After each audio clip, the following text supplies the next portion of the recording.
The well sat in the square like a grandmother, patient, stone, knowing. Tourists dropped coins into it with the religion of habit. Children shouted their wishes into its throat and listened, because listening is one of childhood's talents. The old man on the bench said you could lower a dream there and hear it hit the water like a soft yes. The women at the bakery said the well had stopped granting things when the last midwife died. Everyone was a little bit right and a little bit wrong. June returned to her hometown because the city had finally exhausted both her hunger and her shoes.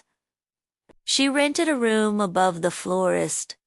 Mornings smelled like a plan, and took a job at the small museum, whose artifacts were mostly obligations. On her second week back, she passed the well and felt its gaze the way you feel weather on your skin. She had wished here once. That was the summer of the blue bicycle and the boy who could whistle with 2 blades of grass. She had wished with an earnestness that makes gods tender and parents silent. She had gotten something else instead, and then years, and then the smart, dull ache that becomes furniture. At dusk, when swallows made calligraphy in the air, she went to the well alone. The square was the mild chaos of a place that keeps something like happiness for the evenings. She leaned over the stone lip and let the coolness kiss her face. "I don't have a wish," she said, to no one and the well. "I don't trust them."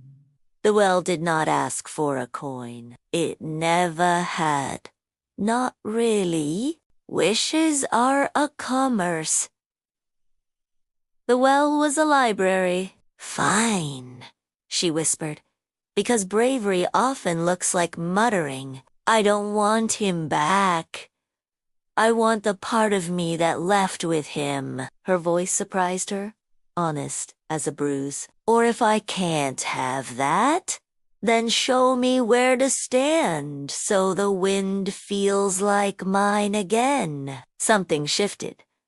Not in the stone, but in the square. A woman at the cafe laughed.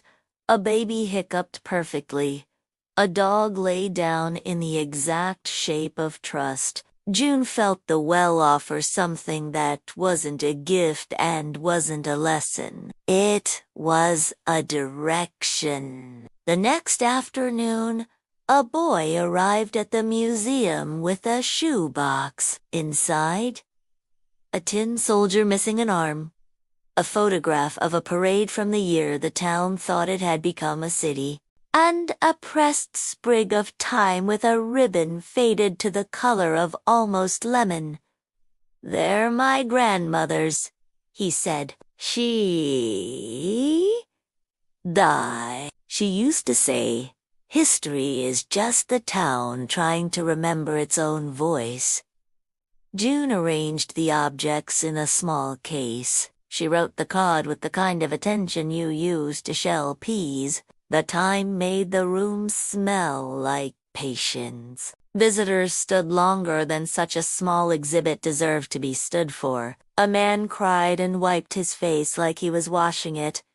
June went home and slept without bracing for anything. Days braided into the kind of rope you can hold. June began to stop by the well not to speak, but to stand. Children asked her what the museum had for dragons. Nothing. And if the well went to the center of the world, probably. She taught them the rules of wishing she had invented. Never ask for someone else to be smaller so you can feel big. Never ask to be another person. Always ask only what you can carry. One evening, a stranger leaned on the opposite side of the well, the choreography of small towns, ensuring they would eventually touch lives. He had a scar that began with dignity and wandered off. "Do you know if it works?" he asked, nodding toward the dark. "Define works," June said, and they both laughed. finding, as some do, the exact same rung on the same invisible ladder. "I threw a coin in when I was 10, he said, asked to leave and never come back.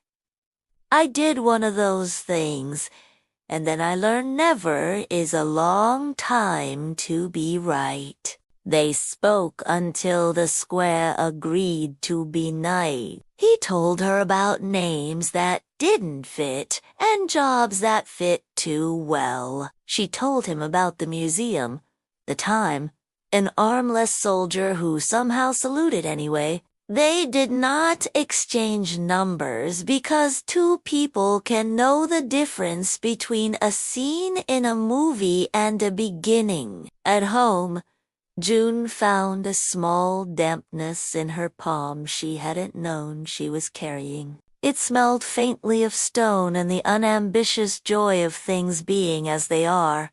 She did not drop it. She let it evaporate into her. Weeks later, the well dried for a day.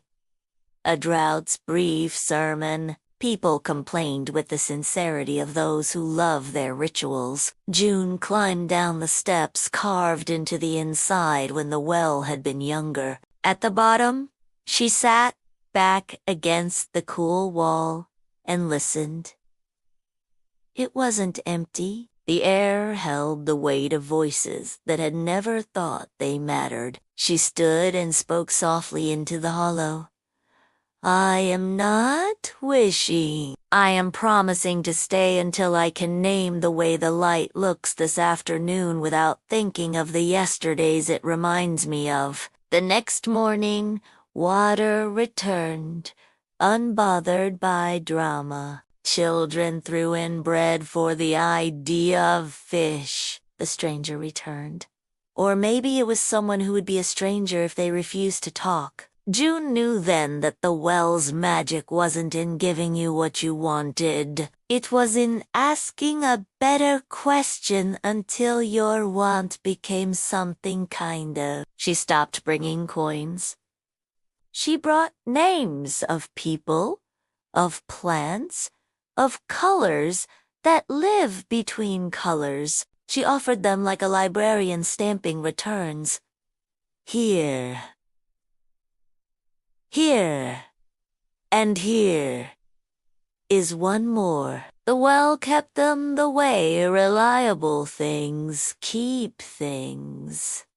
Calmly, on the anniversary of her return, June stood where she had stood the first dusk and realized she was not waiting to want less. She wanted differently. She had a room full of artifacts that were really doorways. A square that conducted evenings, a well that had taught her to trade wishes for weather reports.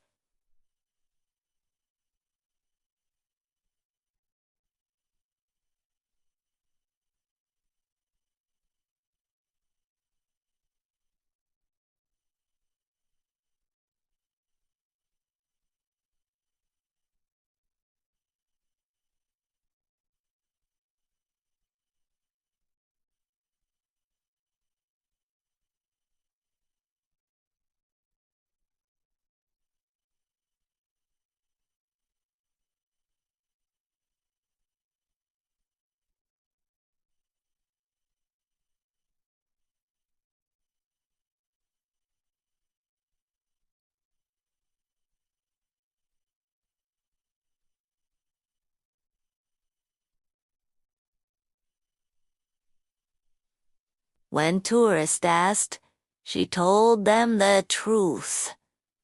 "It works," she said. And when they leaned closer, coins ready, she added, "But it won't give you what you ask for." What then, they'd demand.